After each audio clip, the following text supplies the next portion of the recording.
Hey, what's going on, everybody? It's Coach Matt, EliteThrowsCoaching.com, Primal Athlete Training Center here in Cranston, Rhode Island. So before we get to answering today's question, I wanted to remind everybody that the camp registrations are open, as you saw at the beginning of this video. If you're interested in coming to the one-day camp that we're having at Wareham High School, it is 2 Saturdays from now. It is April 11th. Goes from 9 o'clock to about 4 o'clock in the afternoon. Super cheap. It's only $49 for the entire day, so that's $49 for like 7 hours of coaching. You can do the math. Super cheap. The other one that we're doing is out at Allegheny College in Meadville, Pennsylvania. That is our 3-day overnight camp. We get to stay in the dorms right on campus, work with some of the best college coaches in the area. We're talking state record holders. We're talking, junior Olympic coaches. We're talking the cream of the crop for that area, Western PA, Ohio. Make sure you guys get signed up as well. The links are right down below this video. So today, I am coming to you to talk about support gear. Now, get a lot of questions about this, especially this time of year, and it has to deal a lot, mostly with shot put, where athletes will email me, and coaches will email me, wondering whether or not they should wear some type of wrist support, powerlifting, or weightlifting in general, wrist strap, whether they should tape their wrist. I get a lot of those questions. And for the most part, the athletes say, should I wear this to prevent injury? Now, whenever they say that, should I wear something to prevent injury? My answer is always no. The reason for that, which has been proven many times by many people much smarter than me, is that when you wear a brace, whether that's an ankle brace, a lot of my basketball players here in the gym wear ankle braces, whether it's a weight belt or a back brace, whether it's a wrist strap or any type of brace that you might wear. What you're actually doing is, yes, you are supporting that joint. You are bracing that joint. But at the same time, you are giving it extra support. And when you give a joint or when you give a part of your body extra support, it is no longer using its own strength to support itself.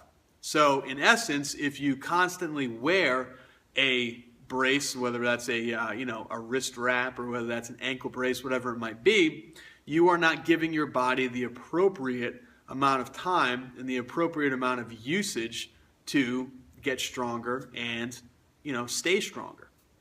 Now, if you are experiencing, for my shot putters out there, if you are experiencing wrist pain and you have experienced wrist pain, then I would definitely look into, number one, strengthening that area of your body, doing grip work, working on your grip strength. Grip strength is going to strengthen your fingers, strengthen your thumb, your hand, wrist, forearm, elbow. You are going to strengthen that area to prevent injury. The other thing that I would certainly do is try, and this is only if it's hurting, try to tape your wrist. Now, you might find that in taping your wrist, it feels really weird. You're not able to get a good release on the shot. You're not able to push correctly with the shot. It might still hurt, whatever that is. But when you tape your wrist, only do it if it's hurting. So you have to think of it this way. I've been wearing support gear. This is my belt. I bought this belt for a reason. I didn't buy this belt because I wanted to prevent injury. I bought this belt because I was already injured. The first time I really hurt my lower back was when I was about 23 years old. You can do the math. This belt is about 12 years old. I do wear it when I squat, and I wear it when I deadlift. And that's to prevent injury because I already have a pre-existing condition. Okay, when I squat, when I deadlift without a belt, usually the next day, I'm kind of hurt. Now, when I do other types of things, when I do, kettlebell swings, when I do kettlebell deadlifts, when I do, any type of sumo kettlebell work, when I'm doing any type of,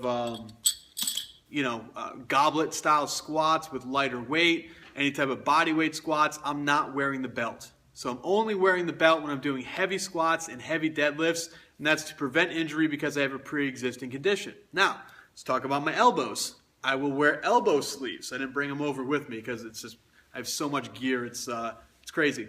But elbow sleeves, because I've had previous elbow injuries, bursitis and tennis elbow and all that stuff. And the elbow sleeves keep the joint nice and warm. I also have wrist wraps. So when I lift, I have wrist wraps. The wrist wraps go, as it states, right around the wrist. Boom, boom, boom. Like so. This way, when I bench, my hand stays nice and straight and it doesn't roll backwards. It stays nice and tight so I can keep the bar right over my wrist, like this. Boop, right over the wrist. So it's not pulling back, it's not bending back. And why do I do that? Well, because I've been lifting weights for 21 years and I get a lot of wrist pain from all the overhead work and the push presses and the jerks and stuff that I used to do, bench presses, all that stuff. I have a lot of wrist pain. So I wear a support. Now, if I didn't have the pain, would I still wear it? Absolutely not. I wish I didn't have to wear this stuff. I don't require my athletes to wear this stuff. It's something where I wish I was healthy enough and I wish I was pain-free enough to not have to wear any of this stuff. So if you don't have to wear any type of brace, if you don't have to wear any type of tape on your wrist or whatever it might be, don't start.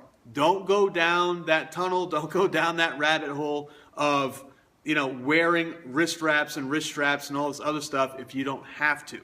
Now, if you already have a pre-existing condition, you broke your wrist during football, every time you throw, you get a sharp shooting pain in your elbow, whatever it is, then yes, first of all, probably want to get that checked out by a doctor. But second of all, that's when I would suggest wearing gear, wearing any type of wrist strap or taping your wrist.